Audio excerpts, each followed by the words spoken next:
السلام علیکم ناظرین، میں ہوں سید ناظم زیدی اور آپ دیکھ رہے ہیں زید نامہ۔ ناظرین، اس وقت ہم موجود ہیں لاہور میں پی ٹی آئی کے گڑھ حلقہ این اے 128 میں، جہاں پر پی ٹی آئی کی طرف سے بہت ہی مضبوط امیدوار سلمان اکرم راجہ صاحب جو ہیں وہ پی ٹی آئی کے امیدوار ہیں اور تحریک انصاف کی طرف سے وہ الیکشن لڑ رہے ہیں۔ یہ حلقہ وہ ہے جو کہ مانا ہوا پی ٹی آئی کا حلقہ ہے، کیونکہ اس حلقے سے پچھلی دفعہ شفقت محمود صاحب جو ہیں وہ ون کیے تھے۔ اس وجہ سے نون لیگ نے اس حلقے میں اپنا کینڈیڈیٹ ہی کھڑا نہیں کرا، یعنی سلمان اکرم راجہ کے خلاف اگینسٹ ان کے کوئی بھی نون لیگ نے اپنا کینڈیڈیٹ نہیں کھڑا کیا، اور نون لیگ نے آئی پی پی کے ساتھ الحاق کر کے یہاں پر اون چودھری صاحب کو جو ہے وہ ان کے اگینسٹ کھڑا کیا ہے۔ اور یہاں جو ہم نے سروے کیا، میں نے میرے آپ پچھلے ویلاگز دیکھیں، اس میں جو سروے ہم نے کیا ہے ادھر مارکیٹس کا اور ادھر لوگوں کا جو روڈ شوز کیے ہیں، اس میں زیادہ تر لوگوں کا یہ کہنا تھا کہ اون چودھری کو ہم جانتے نہیں ہیں، اور کچھ کے عجیب و غریب قسم کے خیالات تھے۔ کئی لوگوں نے تو ان کو لوٹا بھی کہا۔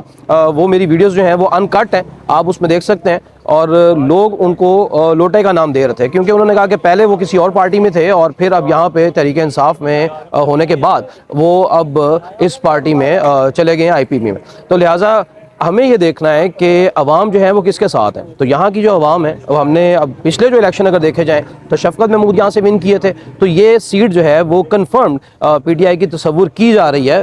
حتمی نتیجہ جو ہے وہ تو 8 فروری کی شام کو ہی پتہ چل جائے گا، اور نتیجہ الیکشن کے بعد ہی سامنے آئے گا۔ لیکن ابھی تک کی صورتحال یہ ہے کہ لوگ جو ہیں وہ زیادہ تر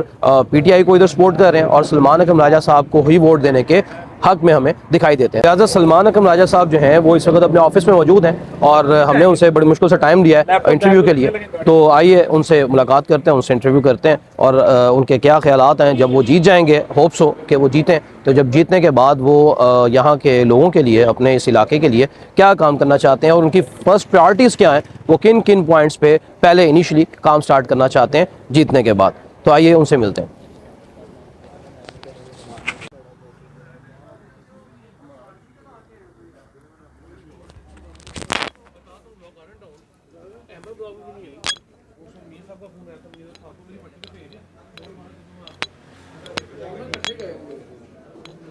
کویسچن یہ پوچھنا تھا کہ اون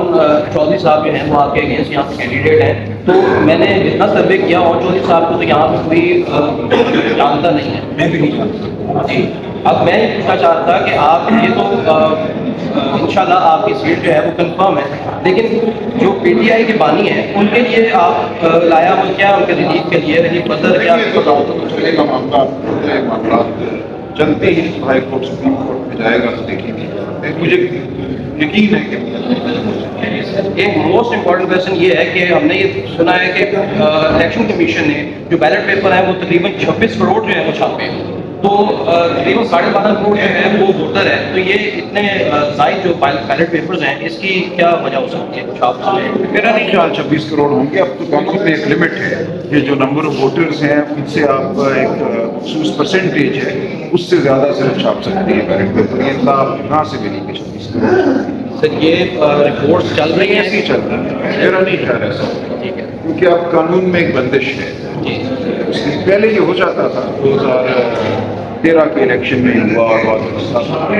اٹھایا گیا اس کو، لیکن 2018 کے الیکشن سے پہلے جبکہ 2017 کا الیکشن ایک ایکٹ آیا تھا، اس میں ترمیم کے ذریعے یا چیک کے ذریعے ایک پابندی لگا دی گئی تھی کہ جو بیلٹ پیپر ہیں ان میں اور جو رجسٹرڈ ووٹر ہیں ان میں ایک تناسب ہونا چاہیے۔ وہ تناسب ضرور انہوں نے فالو کیا ہوگا، لیکن آپ پتا کریں اگر سر ایک یہ لاسٹ کویسچن کہ آپ کو الیکشن جو ہے فری اینڈ فیئر ہوتے ہیں؟ بالکل، پھر بھی آپ کنٹیکٹ کر رہے ہیں جی، تھینک یو سر، بہت شکریہ، اللہ حافظ۔ جی تو ناظرین، آپ نے سلمان راجہ صاحب کی رائے ہم نے آپ تک پہنچائی، اور ان کا یہ کہنا تھا کہ ایک تو جو بیلٹ پیپر کے حوالے سے بات کی جا رہی ہے شاید اس میں کوئی سچائی نہیں ہے، کچھ طاقت نہیں ہے۔ دوسرا یہ امپورٹنٹ بات کہ جو الیکشن ہے وہ کمپیٹ کرنا چاہ رہے ہیں، کنٹیسٹ کرنا چاہ رہے ہیں، اور وہ یہ کہہ رہے ہیں کہ اون چودھری کو تو وہ خود نہیں جانتے، کیونکہ ہم نے بھی جو سروے کیے اس میں یہی پتہ چلا کہ اون چودھری صاحب کو یہاں پہ اس علاقے میں کوئی نہیں جانتا، اور لاسٹ جو یہاں پہ پی ٹی آئی کی طرف سے جو کینڈیڈیٹ تھے وہ شفقت محمود تھے، اور انہوں نے ون کیا، انہوں نے یہ الیکشن جو ہے یہاں سے ون کیا، اور یہ پی ٹی آئی کا ہی حلقہ ہے، یہی تصور کیا جا رہا ہے کہ سلمان اکرم راجہ کو کسی قسم کا کوئی ریزسٹنس زیادہ شو نہیں کرنی پڑے گی، لیکن پھر بھی اس کے باوجود سلمان اکرم راجہ صاحب نے ایک امپورٹنٹ بات یہ کی کہ کسی قسم کا جو ہے وہ فری اینڈ فیئر الیکشن جو ہے ان کو نظر نہیں آ رہا، لیکن ظاہر ہے وہ یہ چاہ رہے ہیں کہ سیٹ خالی نہیں چھوڑنی، کیونکہ بانی P T I Imran Khan صاحب جو ہیں وہ اس وقت قید میں ہیں اور ان کو سزائیں دی جا رہی ہیں، لیکن ان کی طرف سے یہ حکم تھا اپنے کارکنان کو، اپنے